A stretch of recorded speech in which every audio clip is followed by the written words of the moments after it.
My thing's slow. Mine's Mine is too. turn back. Who? Megan? I guess Let me Megan. leave it here for a second. You know what? Okay. Screw it. This is how it's gonna be. Right here. Sounds good.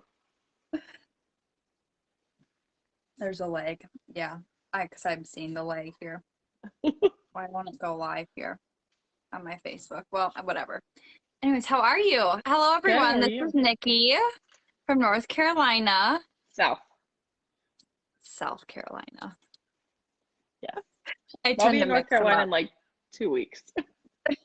What's in North Carolina? That's where we're going fishing. Me and the Oh, girls. that's right. That's right. You are going fishing. I'm just putting this computer over here so that when comments come up, there will probably be a delay, people, because we can't figure out how to do it on our phone. So I know. you're just going to have to bear with us with the comments. But I'm okay. looking at the comments. So on what my are you phone, drinking tonight? Happy Thirsty Thursday, everyone. Oh, same I got my koozie. oh my How appropriate. okay. Hey, Hello. Jake. Bye-bye. Oh, does anyone else have their husband come in and interrupt things when you tell them not to? Always. Bye-bye. Hi, Abby. I'm just gonna say hi to everyone hi, Julie. Got Julie, Sam.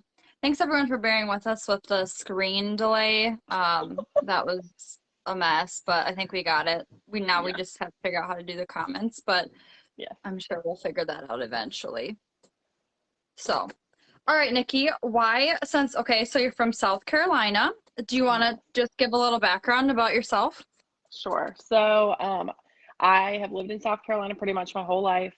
I lived in Tampa, Florida for a couple years during college. Played college lacrosse for like 3 out of my 5.5 years in college. And now I'm a teacher, a high school teacher, and a high school lacrosse coach. And decided to move back to South Carolina so I could finish my lacrosse career and now coach and everything. So I'm back here, and I've been fishing since I could stand. So Yeah, I was gonna say, how did you really get started fishing? Like, was it just a family thing? Yeah, so Dad's he's been shark fishing since the 70s. He's been fishing his whole life. So he grew up going to the Outer Banks. And so he grew up going to Jeanette's Pier in Nag's Head, and that's actually where he learned to shark fish. And so I just kind of grew up into it. So did you guys like always have a boat and stuff then growing up? No, we didn't get a boat. Well, we had a boat like when I was younger, but we didn't take it shark fishing or anything. We actually shark fished on the beach up until probably my sophomore or junior year of college. So then Dad was like, time. Yeah. See, when I think of like shark fishing, I'm like, okay, get a boat. You have to. When I think of shark fishing too, I think of you have to go on a boat to get these big animals, but that's just not the case because like you said, you guys do a lot of shore fishing and stuff. So, I guess, do you want to tell us just like a little about that and how that works with shore fishing? And okay. Yeah. So, growing up, we always did it at night just out of respect for swimmers and other people. You know, you don't want to pull a 300-400-pound shark out in the middle of daylight when there's kids swimming. Plus, it doesn't attract more sharks, but it makes people think that it attracts more sharks. They're already out there, obviously. Right. So we just always did it at night. So we would grab some dinner on the way to the beach, pizza, subs, whatever, and just set up like a little camp right on the beach. And Dad would get the baits ready. We'd usually take out 2 rods, set up our chairs, and Dad would kayak the baits out 200 to 300 yards. That is insane. Yeah, drop it and then kayak back in. And you just sit and wait. Kayak and this huge shark. Yeah. And it wasn't even like it was a sit on top kayak. So like if you flipped, you're going in. Yeah. Oh my. I mean, how do you I guess, are you even like scared of sharks or no? No, not really. I definitely would rather take on a shark than like an alligator or a crocodile. So I'll take a shark all day. We'll have to have a little interview with someone that does alligator. Yeah. I guess, I don't know, we wouldn't really call that fishing, but like, it's more of hunting. Yeah. But we could maybe intermix it. I mean, it's a Yeah, we water can do that. Yeah, surely we know somebody that does it. But if you, Jess so wants say to you would get a know. run. Oh, okay, go ahead. Jess wants to know, what did you use for bait shore fishing? So it kind of changes based on what we catch. I mean, we catch all of our bait. So sometimes it's amberjack, sometimes it's stingray, barracuda, other sharks. Those are like tuna heads. So So, like so let's say you put a stingray on, or like you said, amberjack or whatever.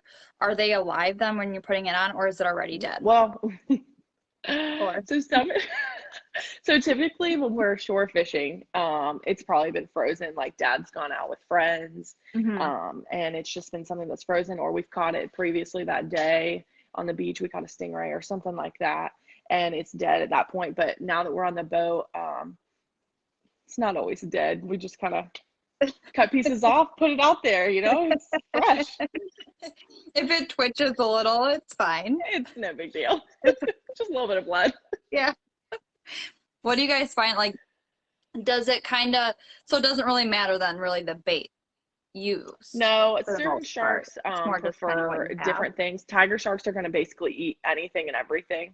That's why they hmm basically call them like garbage cans, because you'll find license plates in their stomach, and that's not made up. That's I mean, crazy. they'll eat anything. Hammerheads really like stingrays. My hammerhead last summer actually ate, I think it was barracuda, that I caught that afternoon. It was either that or amberjack. I'll have to ask Dad. But my mom caught a stingray earlier that day or the day hmm before. And so we figured that the hammerheads, if they were there, were going to come pick up the stingray, and they actually left that and got the other bait. So I mean, it just kind of depends on what they're in the mood for, how Yeah. hungry they are. So, you said tiger sharks are kind of the garbage fish sharks. So is that like a known thing? So are they kind of like the shit shark? They're Or delicious to eat. they're They're delicious? beautiful, hmm super fun to catch because they put up a really good fight because of all that testosterone that they have. Um, hmm and they're very aggressive. They just will eat anything because they have these jagged, here. I actually have my sister's tiger shark jaw. Um, so this was her big tiger shark. It's huge. But Yeah. they have these jagged teeth, and so they can really cut through a lot of stuff compared to some of the other sharks' teeth. hmm Um, so they will literally eat anything that they can find if they're hungry. They love to eat sea turtles. It's one of their Oh, favorites. Dad's friend Chip, the guy that we're actually going to go fishing with hmm in August, he's been posting videos where he was out tracking the great whites with a big whale that's been offshore, and the tigers are at it now. So Yeah. I they're think I saw eating a that on the dead whale. news, that big Yeah, whale. yeah, they're still there. Yeah. I suppose, I wonder, does that happen often? And then I do think it people like go probably, fish for those sharks then? If the whale's there, can you not do that? you can, yeah, you can. He was out there obviously trying to tag some so for research. hmm Um, but somebody had called him and reported that there was a whale, a dead whale offshore, and so they went and found it. So he's been checking in periodically just to kind of see who's out there. There was a bunch of white sharks the day that he found it the first time. And hmm now he posted a video, I think it was today, that there were some tiger sharks. I'm not sure if the whites have moved on yet, but Yeah. there's So lots to eat there. how many different, like, I guess, do you know? I assume you know a lot about sharks. So is there a lot of different, I guess, species? I'm struggling with this word. Species. Species. Yeah, I'm pretty sure there's over 500 different species of sharks from different things that I've read. I don't think they What have are an like the exact main ones number. that you guys fish for? We've caught a lot of tigers, lemons. We catch a ton of sandbar sharks, but they are federally protected, so we have to release all of those. Mhm. Back, I think it was last April when Dad and I went out. We went out for about 24 hours and slept out on the boat, and we've caught 13 or 14 sandbar sharks and released them all. He just went 2 weeks ago and caught two more, released them. Um, and then some hammerheads. We hadn't caught a lot of those until recently. Last year was the first time he had caught, him personally had caught one, and then I caught mine. And then he just caught two 2 weeks ago. Bull sharks, lots of black tips, Atlantic shark nose, and spinners. And I think that's it. Anybody, I said bowls. Any other ones you can think of that we catch a lot of? Oh yeah, some sand tigers. Dad's standing right here. Here, come here, Does Dad. your Go say dad hi want to to everybody. come in and say hi to everyone?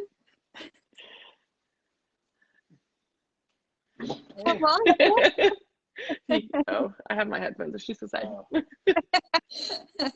Did I catch my hammerhead on barracuda or was it amberjack? Because I couldn't remember. It was a fillet of barracuda. That's what I thought. Yeah. There we go. That's Barracuda. awesome.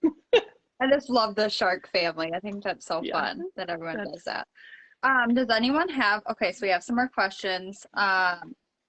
Abby wants to know, have you caught a great white? And is that, well, if you haven't, is that on your bucket list? So it's definitely on my bucket list to tag one, just for, I think it would be really cool to track where the shark that I've caught goes, great white wise, because they are all over the place all the time, but I haven't caught one Yeah. yet. They're federally you- protected too, so you can't keep them, but if you happen to catch one, you can tag and release it. So we do But have when- tags. Yeah, I was gonna say, how do you get a tag then? Because when I think My of, dad contacted somebody and they sent us some tags. So we've tagged a couple different sandbar sharks and stuff. But in order to tag the white sharks, you have to contact a couple different, like O-Search, and I can't remember the other company that Chip works with, Atlanta Shark Research or something like that. And they'll send you specific tags for those that are specifically for white sharks, because they do a lot. They want to do all this research on yeah, how their population is growing, their migration patterns, stuff like that. yeah, because when you think about it, when I think of someone tagging a shark, I'm thinking of scientists. Like they have Yeah. this like, this tagging have is a to. huge Yeah. deal and whatever. But I didn't know you could just contact someone and get a tag. Yeah, they mail That's us pretty cool. some. They mailed us some last year, and I think they'll probably mail us some more this year. We just have to let them know that we need more. And you just like have a little dart thingy that pokes it in there.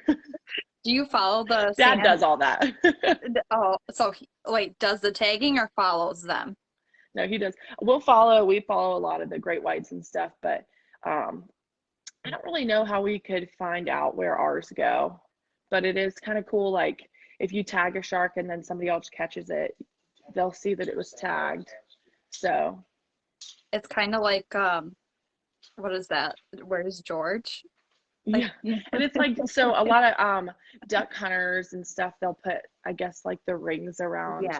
their Yep. little ankles. Mhm. So if you shoot one of those, you have those to keep. I don't I know. think you like can Sort of similar. if you shoot one, I think you're supposed to go online then, and I don't know if they register it or what. Maybe if Right. some duck hunters are listening, they can let us know, because Yeah, I know we there don't are a know. lot of people. I'm not a duck hunter, but I know a lot of Me girls neither. are. But Let's yes, that's see so what else cool. everybody's saying. I have this light on, and it keeps trying to push my phone down. So I hope my Oh, phone doesn't so fall. Jess wants to know, how do we handle a big shark once we've reeled it in, keepers and release sharks? Yeah, it's a So good one to we go over. release probably like 95% of the sharks that we catch, just because we can't eat all of that. It's just too much to eat. You fill your freezer with one or two. Mhm. So if we can't use it or keep it, or it's federally protected, we're going to release it. There's no need to keep it just as a trophy. So Yeah. when we get it close to the boat, typically, so my hammerhead took about between 2 and 2.5 hours to get to the boat. And luckily that one was tired out when it got to the boat. So it was pretty easy to gaff for my dad. Because sometimes as soon as they see the boat, they'll start to fight again and they'll just thrash around, and you're trying to get the gaff in. And then you're trying to tie it off to the side of the boat so that you can Want to drag it in. explain gaffing Yes. for us folks in the Midwest who may not. I know, I forget people don't know what gaffing is. So if any of you guys watch Wicked Tuna, they don't typically use gaffs except for to like grab the tail, to put the tail rope around. So we use the same type of thing, but it's a lot bigger. It's a flying gaff, and so it basically separates from the pole as soon as, so you can get it in the gills, and then you can pull the pole out, and then it has like a long rope attached, and so you can tie it off to the side of the boat, and then we'll typically tail rope it with my hammerhead, we also head roped it because you can put it around the hammerhead way easier than you can any other shark. Right. And so you try to tie it off in a lot of places if you're bringing it in. The release ones, sometimes you'll get lucky and the hook will pop out as soon as it gets close to the boat when it starts twisting and going crazy next to the boat, and you don't have to do a lot. But we do have a long hook remover. Sometimes if it's like a 3-4 foot shark, you can just bring it in the boat real quick and pull the hook out and put it back in. Yeah. Does it, when it comes on the boat, does it thrash around? Does someone have to like hold it down while someone else pulls out the hook? So with my spinner shark that I caught back in September, it was just my dad and I on the boat. And it only took me about 15 minutes to get it to the boat. Like we didn't even have time to get the anchor up almost because it was not fighting at all. I didn't even think I had the shark on. 2 minutes into the fight, I was like, pretty sure it came off, but it wasn't fighting. It was just swimming towards the boat. And so when it finally got to the boat, it wasn't tired out. So that was a bit of an ordeal. And then the gaffs kept pulling out of the gills, like ripping the gills. So we had to put it in the boat. And we were keeping that one because we knew that was pretty close to a state record. And obviously we wanted to eat that one too. So we kept it and put it in the boat so we could bring it back because it was just the two of us and it wasn't a big one. It was about 7 feet. But it was thrashing around and you just kind of, it's usually in between the side of the boat and then sharks here and then there's a cooler and you just kind of hit it with the cooler a little bit to calm it down. And then it'll calm down. Right. That's funny. Abby said she wants to know, we got an answer to the duck question. Yes. You register the tags on their feet. Okay. I guess. That's what I thought. So kind of like I said, you go online and do stuff like that. So, and then what is shark taste and texture comparable to? So texture of shark is going to be sort of like a fish. It's very flaky kind of. It's very easy to eat, like a pork chop, or I would say it's in between like a pork chop and fish texture wise. Taste, I know it sounds crazy and people always laugh when I say it, but it does taste closer to chicken than it does fish. It has no fishy flavor at all. But it's also about how you clean it and how you prepare it after.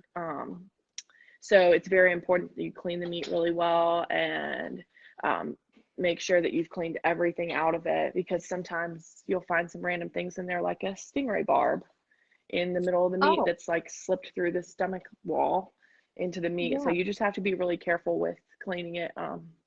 Make sure that you know what you're doing or you have a professional doing it. And you need to clean it pretty quickly after it dies. So how long does it take, I guess, to clean it? So typically we do the gutting, taking the fins off, taking the head off, taking the tail off, and that'll take, depending on how big it is, it can take anywhere from 30 minutes to 2.5 hours, just depending on how big it is. And then we have a friend who actually stakes it out for us and takes the skin off and everything. I would say it's the harder part, but the less disgusting part. Yeah, I suppose the gutting is, probably comparable to like if you had to gut a deer or something. Yeah, so if you're standing, like if you're doing it on the dock, which is typically where we'll do it, as soon as we get it back to the dock, we'll just typically clean it right there because, I mean, it's sometimes still alive and you're ready for it to die. So, but it's also a lot easier to get rid of the parts because you can just kind of throw the guts into the ocean again, and other fish are going to eat it, birds are going to eat it. So you're feeding other animals too. It's kind of gross to say, but that's probably why sharks life. hang out by the pier. Yeah. But it does make it a lot easier to clean up because then you can just hose down the dock and good to go. You don't have to stink up a car or anything like that. Yeah. I know. I want to try shark. I think that would be, I have to try it for sure. Definitely my favorite food. It's really good. But with like when we did beach fishing, we would have to get it in the back of the truck. So we would typically have to, after you fought it for like 2 hours on the beach, because on the beach it's a lot harder. You don't have a boat to kind of chase it down with, you're doing all the work. You have a belt and a harness and you're doing the work. And then dad's out there in the waves, the crashing waves, having to gaff it. And sometimes you're out there pretty deep because, you know, yeah, he's a little crazy. But he's out there gaffing it. And I mean, it's typically like midnight, 1 o'clock in the morning. So it is pitch black. And here in South Carolina, you have rules that you're not allowed to have lights on the beach at most of the beaches and flashlights and stuff because there's a lot of turtle hatching. So they don't want false crawls and stuff like that. So we don't have a lot of flashlights. We won't typically leave the flashlight on the whole time. We'll just turn it on when we need it. And there's no lights on the houses on the beach typically. So you're just kind of working by moonlight. I never thought about the turtle thing. I never Yeah. realized that was a thing, but that makes total sense. Yeah. So it's just certain months of the year, but they're very strict about it. And so you don't want to deal with the cops when you are in the middle of something a little important, right? I don't have time to talk right now. We have a shark on the line. Could you wait about 20 minutes? So after you get it out, you'll drag it up. And then you've got to load a 300, 400-pound shark into the back of a truck while it's still alive. So somebody's grabbing it by the gills. Typically dad is grabbing it by the gills, face right here. Everybody else is grabbing it by fins, tails, whatever. And you're just trying to get it in the back of the truck. So do you normally have to go then with a group of people? I mean, you can't, you really just been our family. That's so like, you honestly shark fish by yourself. You can shark fish by yourself. Dad's done it many, many times.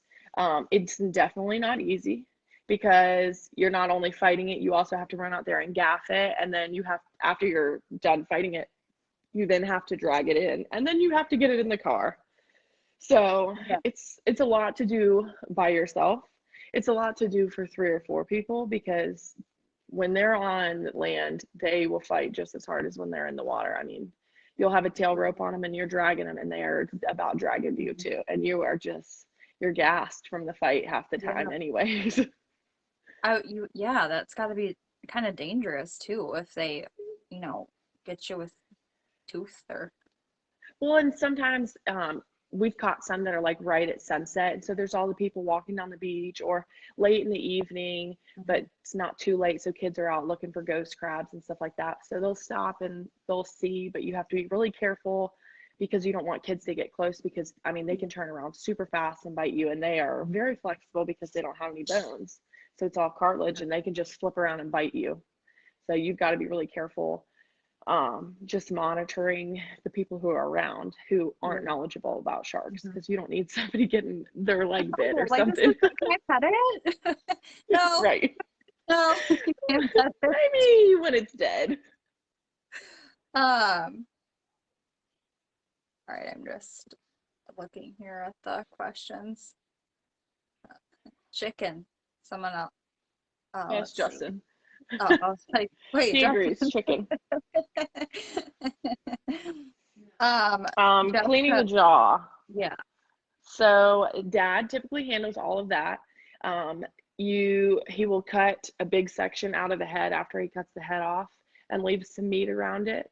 And then he has to, usually, I mean, if he'll do that in the next day or two, then we won't freeze it, but sometimes it'll freeze for a little while. And then he has to thaw it and cut the meat off. And then he has to put it in borax so that it kind of cleans the rest of it off, and he'll cut it down a little bit more so that all the meat is off, because if you don't get all the meat off, it'll start to smell a little bit. My hammerhead jaw, you can still smell a little bit of it. It's not terrible, but you can definitely still smell it. And then he forms it with, I guess like paint stirrers, whatever that's called, the little sticks that are paint stirrers. And so he'll form it. I showed her that one. So you can, on that one, I guess you can probably see it better than this one.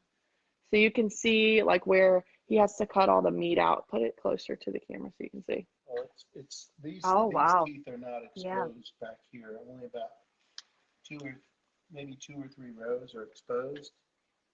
So all this, wait a minute, where's my finger at? Right there. All this has to be cut away here, the gum line and everything. And then everything has to be cleaned from the joints, and all this has to be cleaned off. which is razor blades and sharp knives and How long does that take? very labor intensive. How long does it take? Usually. Well, it depends on the size of the jaw. A lot of A times. week or two to get it all completely done. But I mean, you can see the different sizes. So like this was like my Blacktip from last year, so it's not as big. This one I'm taking up to when we go to Wilmington in 2 weeks, and a girl's turning it into like a really cool dream catcher for my office. Yeah, Wow, that I'm is really, cool. really excited. But this one took a lot longer, and hammerheads have a very different shape than the others. He wasn't really thrilled with how this one turned out. He didn't love the way he shaped it, but I think it looks pretty awesome. Because their mouths are just a weird shape like their heads are. Yeah, And I think they then have smaller, I mean, they have they a just lot seem to smaller look jaw like than it. you would expect. And then Yeah. this is a lemon. And so this is like the typical shape that you would see when you see a picture of a shark jaw. This is like the shape that you're going to see. And so they all kind of have different shapes. They all have different components that can make it difficult to deal with. I think the hammerhead was pretty difficult for him this past year, but I think it turned out pretty good. What do you, is there like a specific shark that's harder to catch over the others? Like is the, you said the tiger shark was like you guys call the garbage fish shark. Is that easier to catch then because it'll eat anything, or it just depends? It really depends on the time of year and where you're at. Like for a long time, hammerheads were super hard for us to catch because they seem to not come as close inshore as some of the others do. Lemons for a while were all we were catching, which is fine because that was one of my favorite ones to eat. I think they taste great. But now we haven't caught a lemon shark in. It's been a few years since we caught one. Bull sharks, they're kind of hit or miss sometimes too.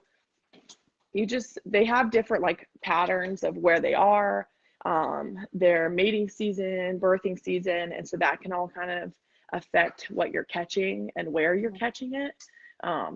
So we have a place in South Carolina that people call Shark Alley. We haven't been able to find where this Shark Alley is. We just go other places, but apparently it's like a big place that you can catch some sharks, but So if I'm you're not from sure. South Carolina and you're watching, let us know where the Shark Alley is. Yeah. Oh, no, I have not been bit. I probably deserve it, but I definitely haven't yet. This was the hook that I caught my 500-pound hammerhead on. Yeah, you should tell that story because I'm sure a lot of people haven't heard it, but we'll post a picture of it just because it's awesome. The hammerhead she caught is huge. It looks like it's 10 times your awesome. height. I'm still on cloud 9 every time I think about it.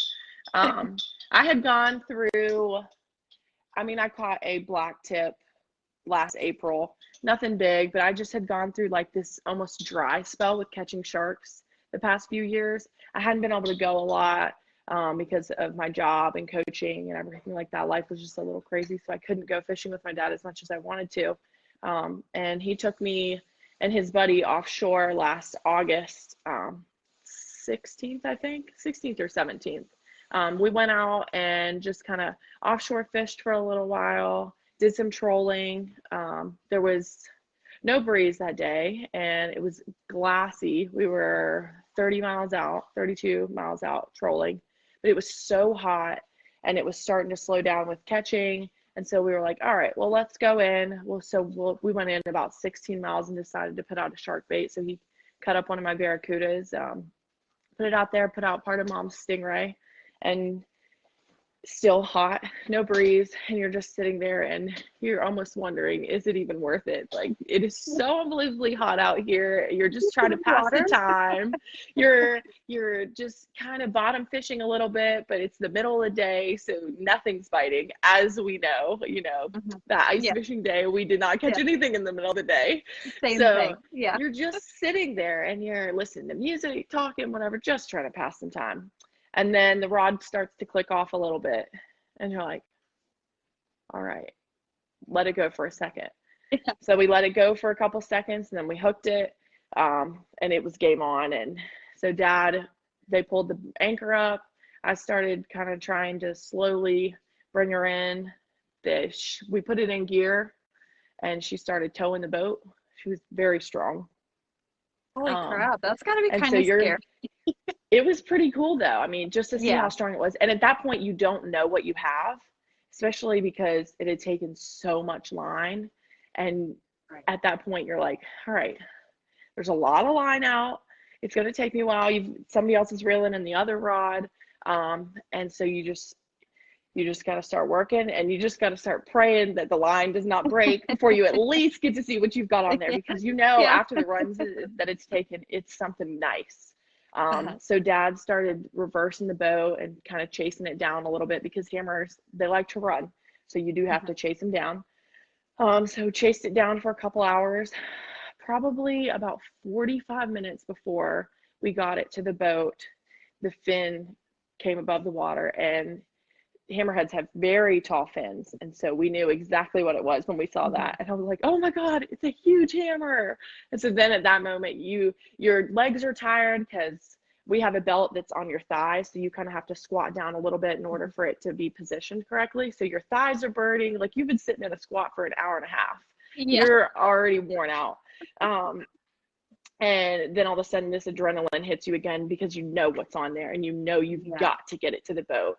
And so then it took another run. You could tell it was sort of tired, like tiring out. It was starting to circle around a little bit. Then every time we would get the boat close, it would take another run deep. And you just have to have a lot of patience with letting off the drag, knowing when to add more drag where you can and when you can't. And then as it gets close to the boat, you have to have a lot of patience and a lot of communication, so that when they're ready to gaff it, they don't accidentally cut your line with the gaff or hit it with the motor. So it's much easier when you have 3 people. 2 people is tough. 1 person, impossible. I mean, it's got to be. You almost need like a communicator, like, hey, she said. Yeah. And so what they're saying. we have definitely mastered the communication. Like, I can tell you which direction it's going to go, and then he knows which way to go. We know where I need to stand in order for them to get the gaff in and everything like that. And as soon as the gaff is in, typically that's when they're going to start their little death roll. And so you have to be ready to put the rod down so that you can go help, because it'll rip the gaff right out of their hands. Yeah. Luckily, that one didn't fight too much at the boat, because it was just so worn out from the runs that it took, that it was fairly easy to get to the boat and attach to the boat. And then we had to slowly, I think it was like 9 or 10 miles an hour back from 16 miles out. Yes, and a breeze did start when I started fighting the shark. So the good Lord was looking down on me, because I needed some breeze, because you're just dying. That was an exciting ride back, though. Yeah. And you're 16 miles out, so you can't even, like, I couldn't even call Mom. So I was just like waiting to get in service so I could call Mom and call Justin and tell him, like, Justin was like, oh, okay, yeah, cool. I was like, I caught a huge shark. He's like, all right, cool, send pictures. I'm like, no, I don't think you understand. Like, this is huge. And so when we got close enough service, we knew it was big. I mean, it was over 12 feet. So we started to look what the state record was. And the state record's what? 588. And so we knew that it was pretty close. We got to the dock, and they did not have a scale that was big enough to weigh it. So we still don't know, but there is a tried and true formula that can give you an estimated weight. But I feel like with hammerheads, it's a little bit harder to find an accurate with that one, because their head weighs so much more than other sharks. But it was estimated at 500. So, I mean, it's over 500 pounds. So we'll never know how much it was. But it would be nice to know. Did you say that they got a new scale or something at the... No, we bought one. Okay. We bought a scale that goes up to 2,000 pounds now, so we are prepared. So you just attach it to a crane scale or a crane and lift it up. So, but it was they need a new A-frame there. It was starting to smoke. I feel like sketchy. The picture, it looked like it kind of was bending a bit. Yeah, so it was bending, but also we didn't want to take it all the way off the ground either, because it was already smoking, and I was like, if that like metal comes off, someone's gonna die. So we just kind of left it be. Yeah. Exactly. Let's see. I think that's it. How big of a hook do you use? I think you showed did you show the hook that you caught it with? So that one's this one. And then, I mean, growing up, my lemon sharks and stuff, we used hooks about this big. But we kind of stick with the smaller ones now that we're offshore. If we ever do go target great whites or anything like that for research purposes, then we would have to use bigger hooks because this one's probably, I mean, it pulled in the big hammerhead, so it might, but, and it was, Right. it was actually a circle hook, so it was a lot more bent, but it straightened it out pretty good.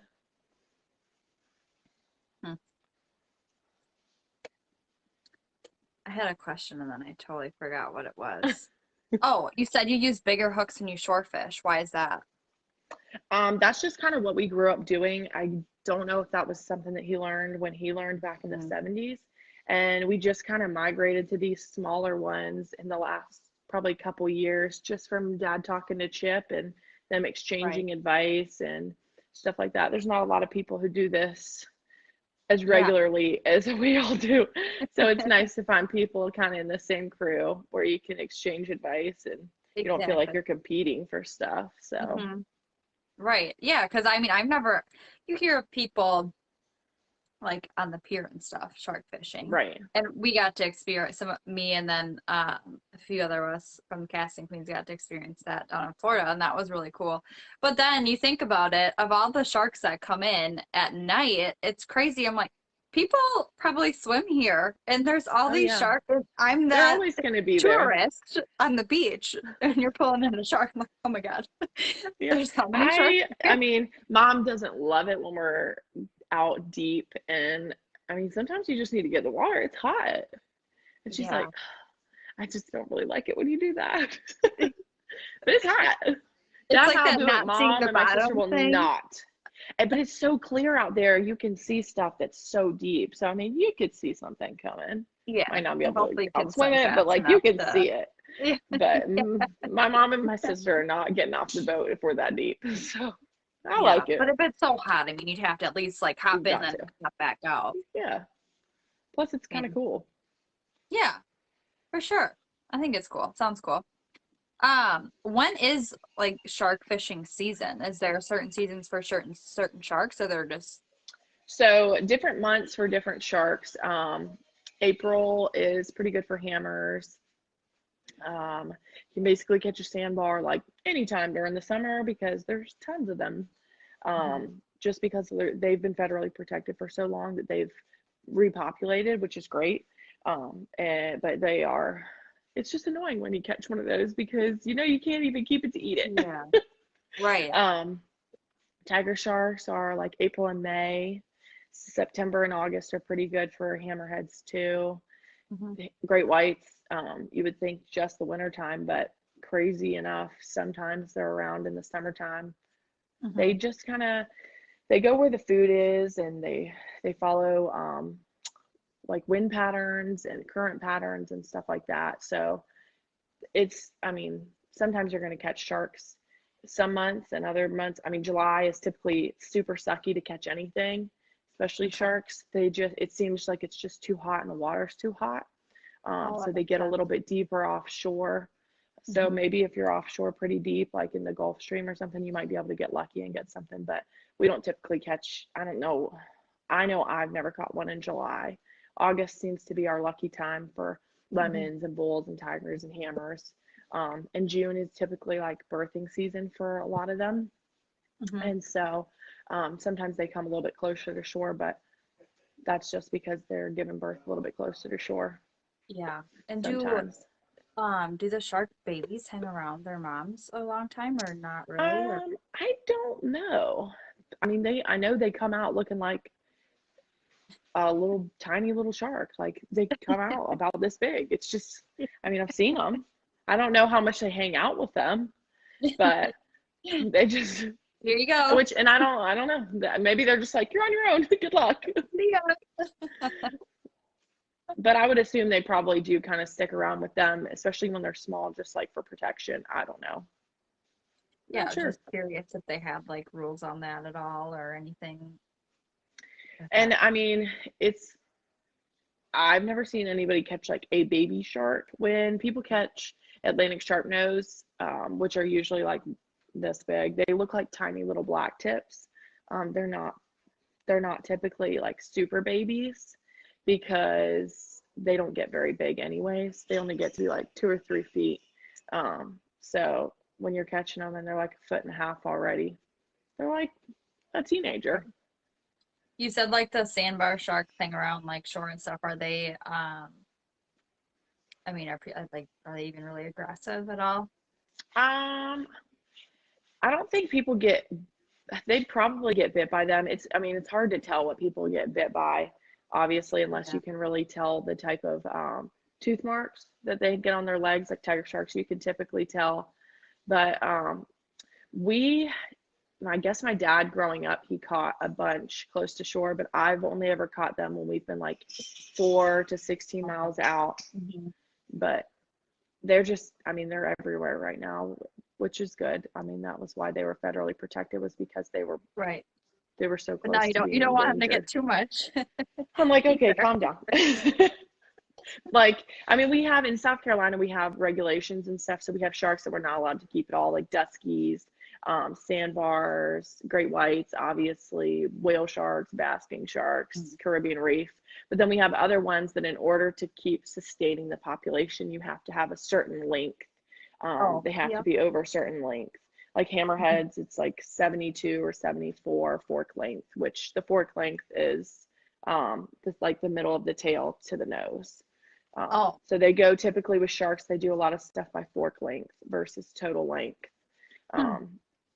So we have some regulations with that. Again? So like if you have the curve of the tail, it's that center part instead of like the very top or the very bottom. It's just that center part. So it's basically just like the length of the fish minus the tail. Well, yeah. So we have a lot of regulations on stuff like that. And then we have regulations of how many you can keep per boat per day, just so that people aren't going crazy with it, you know? Right. If anyone has any questions, let us know. I'm just looking here. I know we've had some questions, so thanks for asking those. Again, if you watch this after the live, just comment replay and comment your question and tag Nikki in it, and she'll try to answer those for you. Yeah. I'm looking at my sheet too to see if I had any other questions for you. I guess, do you have any goals for shark fishing in the future? Like, is there some on your bucket list, or something you want to get better at? I guess obviously, like, I just want to continue to do it with my dad as long as I possibly can. That's like our thing that we do together. I mean, we have a lot of things we do together, but that's just like very specific for us. And I definitely would like to tag a great white one day, but also, I know this is going to sound crazy, but I would love to go swim with sharks, like not cage dive, like straight up swim with them, and not like nurse sharks. I've already done the nurse shark, reef shark. Like I want to go swim with great whites or big tigers or something like that. I think it would be so cool. Do they have stuff that, I mean, do they have like something where you could go do that? I mean, like if we caught one, I could probably jump in the water. I don't know if everybody would love that. But you can definitely, like, I mean, I would be okay with going cage diving and stuff. I think that would still be just such a cool experience to do in like Australia or South Africa or something. It would be awesome. It would be very cool to just see them in their own element. Yeah. Even, I mean, I haven't caught one, but we are coming to you in August, so I'm hoping to catch one. Oh, we're going to. Yeah. Definitely. I'm so excited. It's going to be awesome. I'm just taking one more look at this. Anyone else have any other questions before we hop off for the night?